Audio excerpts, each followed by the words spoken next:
ముఖ్యమంత్రి నోరు కాదు మోరు అది సిగ్గుండాల కొంచెం ముఖ్యమంత్రికి నోరా తాటి మట్టనా అది మేము 10,000 జరుపు నీకు చిత్తశుద్ధి ఉంటే ప్రజల మీద విశ్వాసం ఉంటే ప్రజలను ఆదుకునే ఆలోచన ఉంటే ఇంటింటికి తిరుగు ఎంత నష్టం జరిగింది దాన్ని అంచనా వేయి జరిగిన నష్టాన్ని పూర్తి స్థాయిలో ఇవ్వాలని చెప్పి భారతీయ జనతా పార్టీ డిమాండ్ గతంలో చేస్తున్నాం మళ్ళీ చేస్తున్నాం.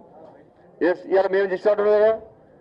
నేను భాగ్యలక్ష్మి చార్మినార్ దగ్గర భాగ్యలక్ష్మి టెంపుల్ ఉంటుంది ముఖ్యమంత్రి అది తెలుసో తెలియదు మరి వాళ్ళ అన్నకో బావకో బామ్మడికో ఫోన్ చేసి భాగ్యలక్ష్మి టెంపుల్ అని చెప్తారు ఆయనే ఓవేసియా చెప్తాడు.